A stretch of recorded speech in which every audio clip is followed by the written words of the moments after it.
Jombang yang kota santri, ada Abdurrahman Wahid, Nurholis Masjid, ada siapa-siapa Kiai Haji Hadratus Hasyim Asy'ari, tiba-tiba dikuburkan citranya oleh Rian dengan mutilasi, dengan ini habiskan Jombang. Dah, kemudian dimarahi, gimana Jombang kok kelakuannya kayak begitu, jadi dikuburkan. Belum selesai dikuburkan oleh Rian, dikubur lagi oleh Ponari.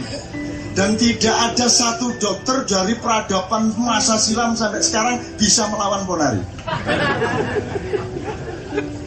40.000 orang antri dan dia cukup digendong bapaknya terus ngene-ngene.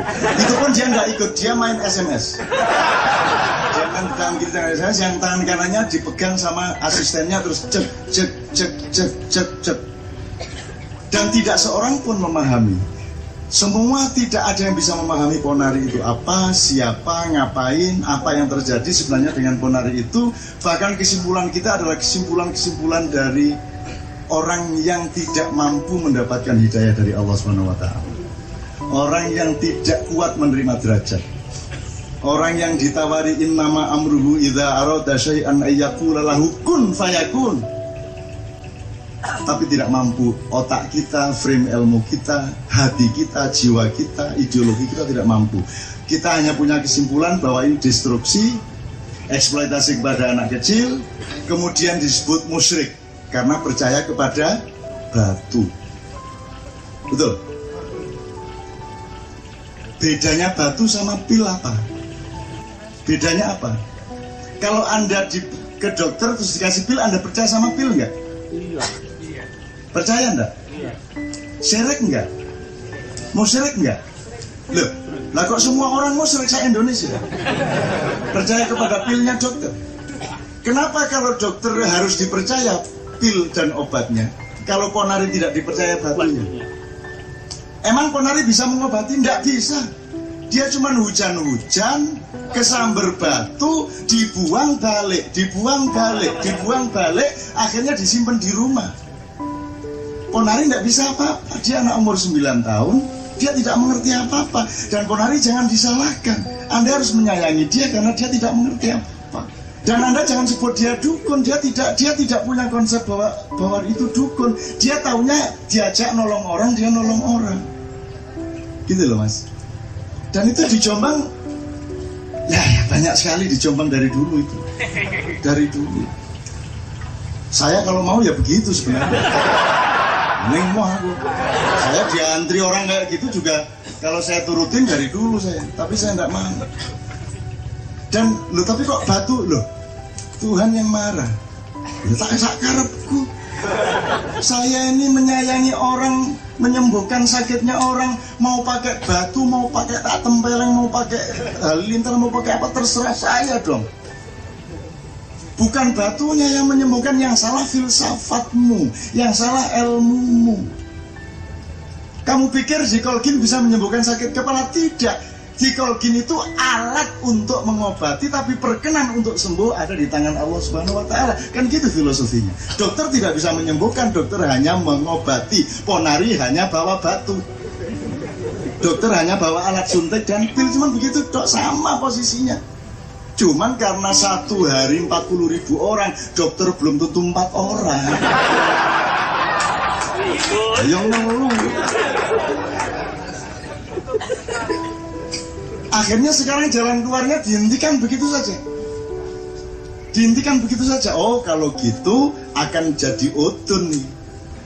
Udun itu apa? Bisul. Bisulnya akan membesar. Dan Allah akan memberikan Ponari raksasa dari Jombang, yang akan menguburkan seluruh keadaan ini menjadi berkah baru untuk seluruh rakyat Indonesia. Loh, tapi kan batu kan syirik loh. Iya, cara berpikir. Kan saya sudah pernah cerita mengenai Nabi Musa.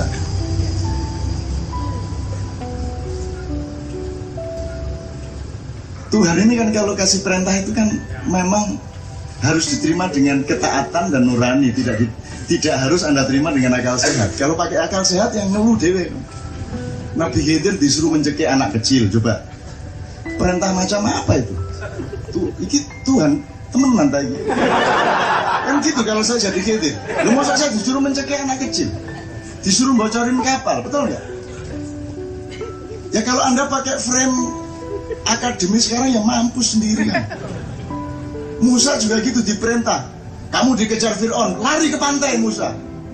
Loh, ini anti ilmu perang dong. Dalam ilmu peperangan kalau dikejar musuh ya cari hutan atau bukit.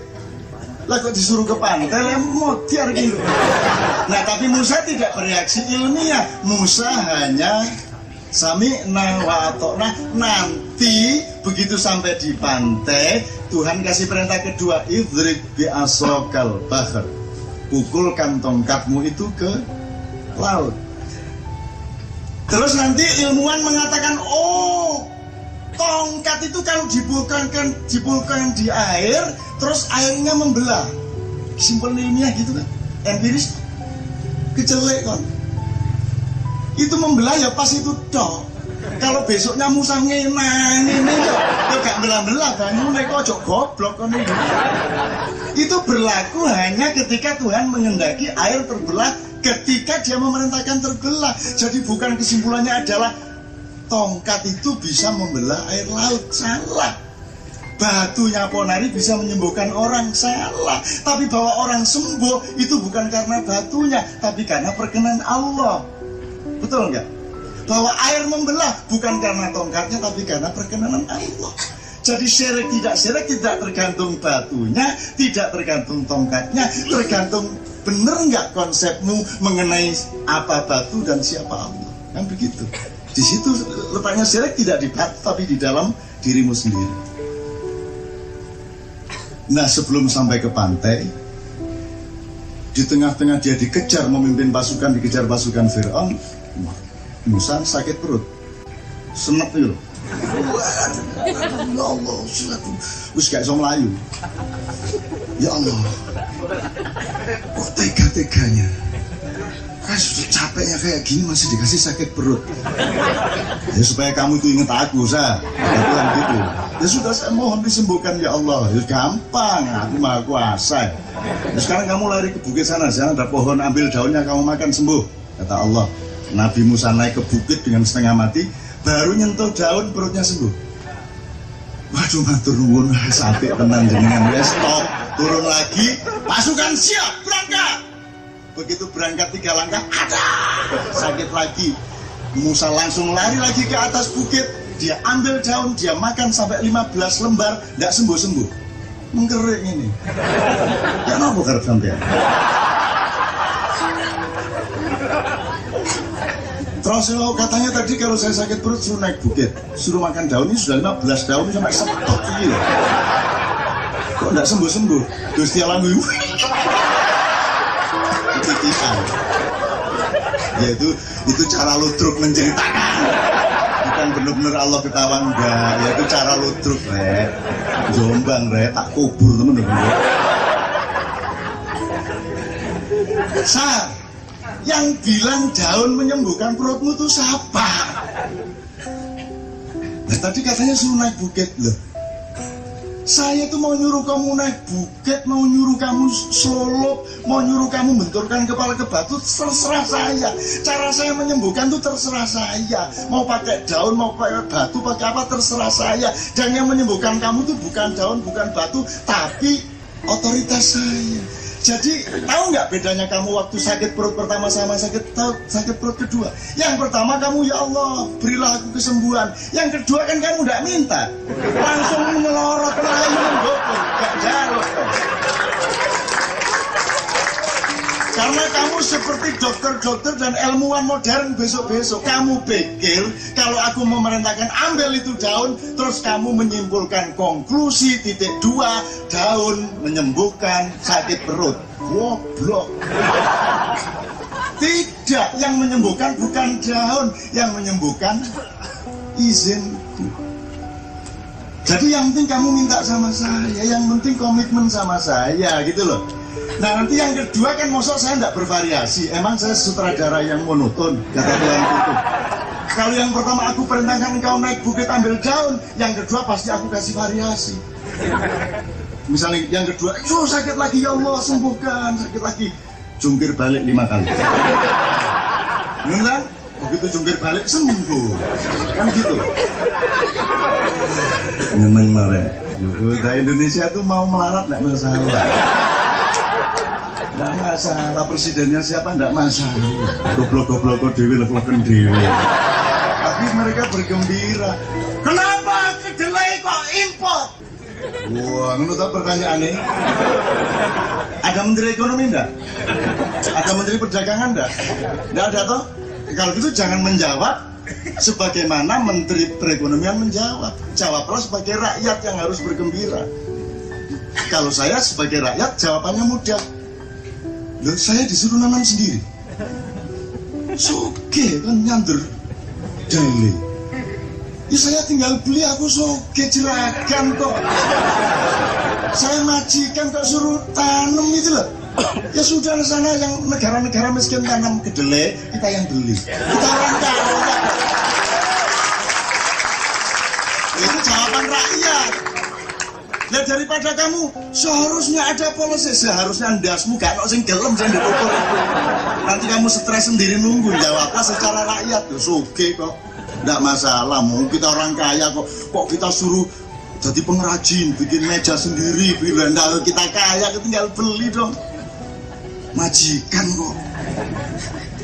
Ya, gimana jawabnya? Kalau saya jawabnya begitu. Loh, kecuali saya di sini sebagai menteri perekonomian, saya akan jawab dengan policy. Lah saya rakyat kok. Yang jawabnya yang penting aku mari jawab langsung seneng. Lah rakyat suruh nunggu berapa kali perubahan kekuasaan. Sekarang juga harus gembira dong. Jadi Anda jawablah secara rakyat. Jangan gimana ya? Wah, goblok duduk menteri kok nggak payu. Jawabnya kok seneng. Gitu dong. Sama dengan olahraga, kalah ini kalah itu jawablah secara rakyat. Loh, kita tuh kapan kalah? Nggak pernah kalah. Kita itu ngalah. Coba, masa kita suruh menang lawan Oman? Oman tuh negara kabupaten. Sudahlah hidupnya kayak begitu, terus sepak bola kita kalahkan. Kita kan tidak punya kebesaran.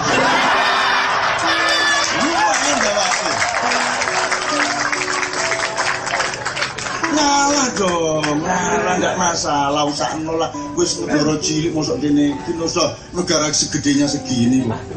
Masa masih mau mengalahkan di bidang sepak bola? Nggak apa-apa, kalah. Mulai kok repot.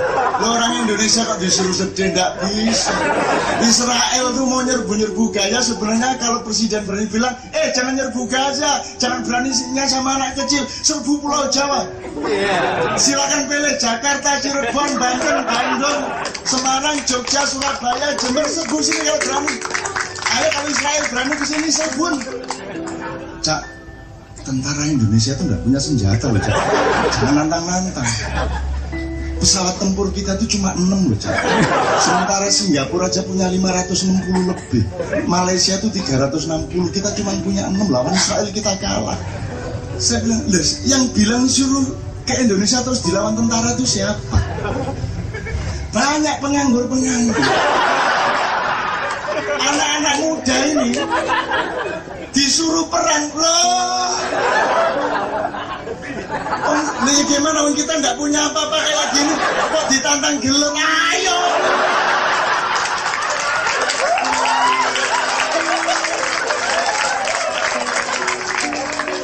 Ya toh, kok prajuritnya tentara sampean pun minggir. Aku sih maju. Lo kalau saya maju, lah ya apa ganti penggawean sih? Kan gitu kan? Sebenarnya indah hidup itu kalau ada negarawan, kalau ada orang yang ada wise man memimpin kita, kan indah. Dan kita tuh punya dasar-dasar untuk itu. Kita ngalah. Ngalah itu ndak ada bahasa Inggrisnya, ndak ada bahasa Arabnya. Dua mau kamu sandino kata ngalah tidak ada. Hanya kita yang punya peradaban ngalah. Tuh. Emang ngalah itu apa? Lo jangan remehkan kata ngalah. Ngalah itu asalnya dari ngawah. Oh. mengallah. Loh, serius itu. Segala keadaan yang membuat kita menderita kayak apapun, kita Allahkan. Kita transendensikan, kita eliminir ke atas, sehingga semua menjadi berkah dan kegembiraan. Loh, Allah bisa dilawan bangsa seperti itu. Loh, kamu kok istrimu hamil lagi?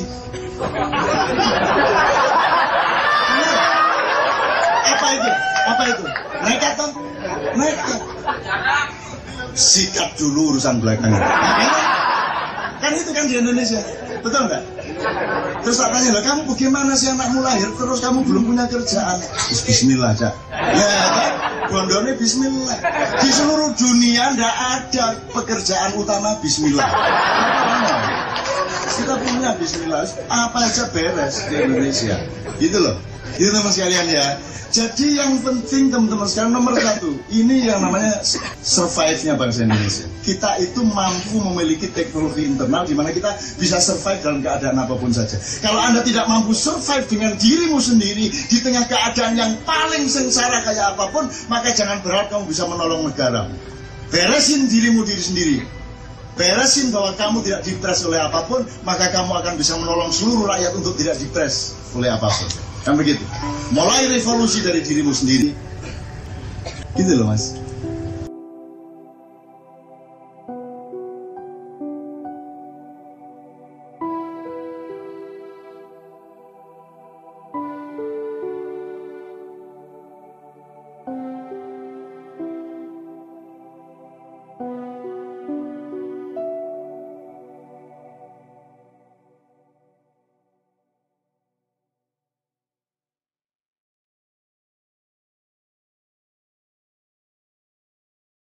Assalamualaikum, selamat datang di Pewaling Ma'iyah.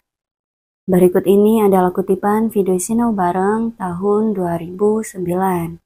Dan sebatas yang dapat kami tangkap, kurang lebih berikut ini ulasan, rangkuman, atau pointernya. Poin yang pertama, Mbah Nun bercerita tentang Ponari. Sekedar untuk mengingat-ingat saja, Ponari adalah nama orang asal Jombang yang kisahnya begitu viral pada tahun 2009 silam. Dikisahkan kala itu Ponari masih berusia 9 tahun. Dia melihat ada batu yang tersambar petir. Setelahnya, dia mendekati batu itu dan mengambilnya. Menurut beberapa sumber, kala itu Ponari mendapat bisikan untuk menolong orang yang sakit menggunakan batu itu. Lantas, Ponari pun mencobanya. Dan oleh perkenan Allah, setelah Ponari coba untuk menyembuhkan orang, ternyata banyak yang sembuh. Singkat cerita, viral. Bahkan antrian pasien terus membludak dari hari ke hari. Meskipun banyak yang tertolong dan sembuh, namun tidak jarang juga yang mengecamnya. Menganggapnya syirik lah, mengharamkannya lah, melabeli Ponari dukun lah. Bahkan banyak tekanan kuat dari tokoh dan kelompok agama menuntut pengobatan Ponari ditutup. Kurang lebih, itu sekilas gambaran tentang kisah Ponari. Poin selanjutnya, Mbah Nun mengajak para jamaah untuk belajar dari fenomena Ponari dengan sudut pandang yang tidak seperti umumnya, menghakimi dan suudzon. Dan salah satunya adalah, menurut Mbah Nun, tidak ada hubungannya batu dengan kesembuhan. Karena kesembuhan itu mutlak milik Allah. Jadi, tidak ada juga hubungannya batu Ponari itu bisa menyembuhkan orang sakit. Karena yang bisa menyembuhkan itu hanya Allah. Akan tetapi, juga tidak ada yang bisa mengatur Tuhan, dan tidak ada juga yang bisa melarang Tuhan siapa yang dipilih untuk menjadi perantara kesembuhan. Karena terserah-serah Allah mau menyembuhkan orang lewat perantara siapa dan apa saja. Mau lewat batu, atau mau lewat anak kecil, atau mau lewat apapun, itu terserah-serah Allah. Jadi, jika ada yang bilang ponari dukun, maka itu terlalu mengada-ada. Karena faktanya dia hanya anak kecil yang tidak tahu apa-apa, dan kesembuhan itu milik Allah. Jadi sekali lagi tidak ada hubungannya ponari dengan musyrik. Terlebih lagi, musyrik tidaknya hanya yang bersangkutan dan Allah yang mengetahuinya. Dan sesama manusia tidak bisa saling menuding. Yang bisa dilakukan manusia adalah berhusnudzon. Kemudian, poin selanjutnya, Banun kembali mengingatkan bahwa kesembuhan itu mutlak milik Allah.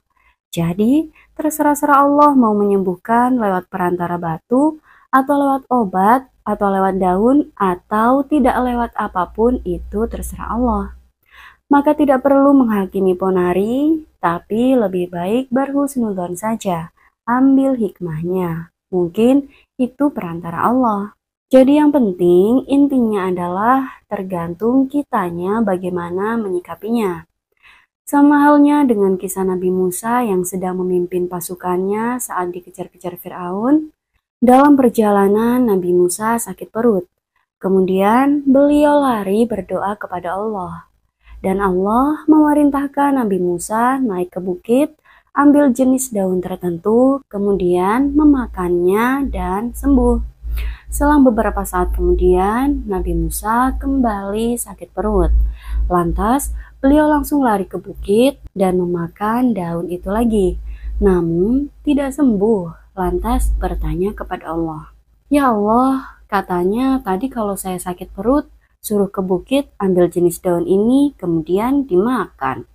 Tapi kenapa ini tidak sembuh seperti waktu pertama?" Allah berfirman, "Wahai Musa, yang menyembuhkan kamu itu aku. Yang pertama, kamu meminta kepadaku.